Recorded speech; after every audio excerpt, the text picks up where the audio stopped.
नमस्कार। आज हम बात करेंगे एक ऐसे सफर की जो वाकई में असाधारण है। कैसे एक आम सा दिखने वाला इंसान मोहनदास पूरी दुनिया के लिए शांति और अहिंसा का प्रतीक बन गया, महात्मा बन गया। ये कहानी इस बात की है कि एक अकेला सच्चा विचार दुनिया में कितना बड़ा बदलाव ला सकता है। और यही सवाल तो गांधी की कहानी का दिल है, उसका केंद्र है। सोचिए, एक ऐसा आइडिया जो इतना पावरफुल था कि उसने इतिहास का पूरा रुख ही मोड़ दिया। लेकिन ये सब शुरू कहाँ से हुआ? चलिए पता लगाते हैं। तो हर बड़ी कहानी की तरह इसकी भी एक शुरुआत है। गांधी की कहानी शुरू होती है एक बहुत ही साधारण लड़के मोहनदास से, जो एक आम धार्मिक परिवार में पला बढ़ा था। तो देखिए, पोरबंदर में जन्म हुआ, कानून की पढ़ाई के लिए लंदन गए और फिर वकील बनकर भारत लौटे। लेकिन यहाँ कुछ खास कामयाबी नहीं मिली, स्ट्रगल कर रहे थे। मतलब उनकी शुरुआती जिंदगी में ऐसा कुछ भी नहीं था जो ये बताए कि ये इंसान आगे चल के इतना महान बनेगा। लेकिन फिर साल आया 1893 और दक्षिण अफ्रीका का एक सफर, और बस यहीं से सब कुछ बदलने वाला था। यही था वो टर्निंग पॉइंट। कहते हैं ना, सोना आग में ही तपकर कुंदन बनता है। बस दक्षिण अफ्रीका ही वो भट्टी थी जिसमें मोहनदास के अंदर का महात्मा तपा और तैयार हुआ। ये सिर्फ एक टर्निंग पॉइंट नहीं था, नहीं, ये वो जगह थी जहां उनकी पूरी फिलॉसफी, उनके पूरे दर्शन ने जन्म लिया।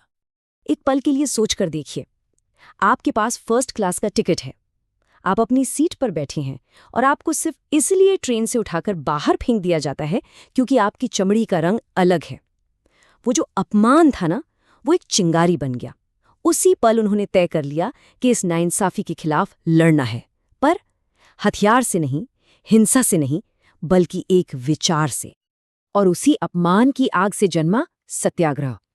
ये सिर्फ कोई प्रोटेस्ट या विरोध नहीं था, अरे ये तो एक बिल्कुल नया हथियार था। सच की ताकत और अहिंसा की ताकत। आइडिया बहुत सिंपल था, पर सच कहूं तो एकदम क्रांतिकारी।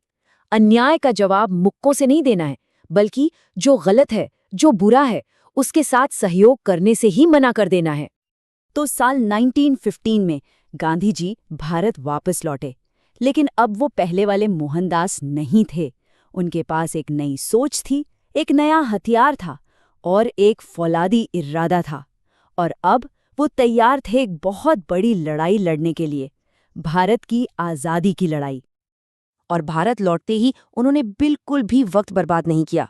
शुरुआत हुई छोटे लोकल आंदोलनों से। चंपारण और खेड़ा में किसानों के हक के लिए लड़े। इससे लोगों का भरोसा उन पर बढ़ा। और फिर उन्होंने दायरा बढ़ाया असहयोग आंदोलन के साथ, जो कि पूरे देश में ब्रिटिश सामानों का बाइकॉट था। आप देखिए, हर एक कदम, हर एक आंदोलन आज़ादी की लड़ाई को और तेज कर रहा था और धीरे धीरे पूरे देश को एक साथ ला रहा था। 390 किलोमीटर, जरा सोचिए, 390 किलोमीटर्स। ये वो दूरी थी जो गांधी जी ने अपने आश्रम से लेकर समुद्र तक पैदल चली। क्यों? सिर्फ अंग्रेजों के बनाए एक नमक कानून को तोड़ने के लिए।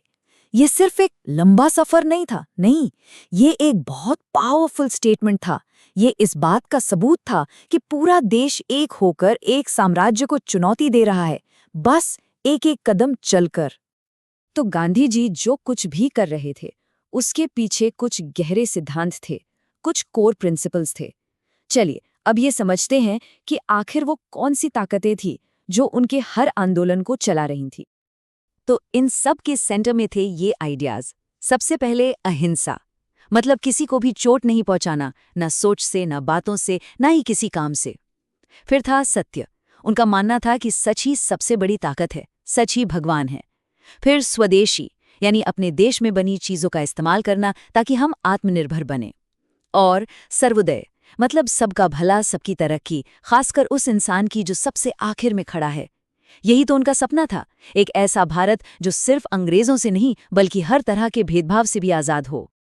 तो दशकों तक ये संघर्ष चला और आखिर में जीत मिली। लेकिन इस जीत की एक बहुत बड़ी कीमत चुकानी पड़ी। अब हम आ गए हैं गांधी जी की कहानी के आखिरी और शायद सबसे भावुक हिस्से पर। 15 अगस्त 1947, वो दिन जब भारत आज़ाद हुआ। ये एक ऐतिहासिक जीत थी, जाहिर है, पर गांधी जी के लिए ये खुशी का दिन नहीं था। देश का बंटवारा, भारत और पाकिस्तान का बनना, इस बात ने उनका दिल तोड़ दिया था। वो तो आखिर तक हिंदू मुस्लिम एकता के लिए ही लड़ते रहे। और फिर आई वो तारीख, 30 जनवरी 1948। वो एक प्रार्थना सभा के लिए जा रहे थे जब नाथूराम गोडसे ने गोली मारकर उनकी हत्या कर दी। कहते हैं उनके आखिरी शब्द थे, हे राम, और इसके साथ ही एक युग का अंत हो गया। लेकिन गांधी चले गए, उनकी विरासत वो आज भी जिंदा है। भारत उन्हें राष्ट्रपिता कहता है, पूरी दुनिया उनके जन्मदिन 2 अक्टूबर को international day of non violence के तौर पर मनाती है। उनकी जिंदगी सिर्फ भारत के लिए नहीं बल्कि पूरी इंसानियत के लिए एक मिसाल बन गई। और ये सब हमें एक आखिरी सवाल पर लाकर खड़ा कर देता है। आज की दुनिया जो इतनी लड़ाइयों और नफरत से भरी है, क्या इसमें गांधी के सत्य और अहिंसा के विचारों की कोई जगह है? क्या वो आज भी उतने ही जरूरी हैं? ये एक ऐसा सवाल है जिस पर हम सबको सोचने की जरूरत है।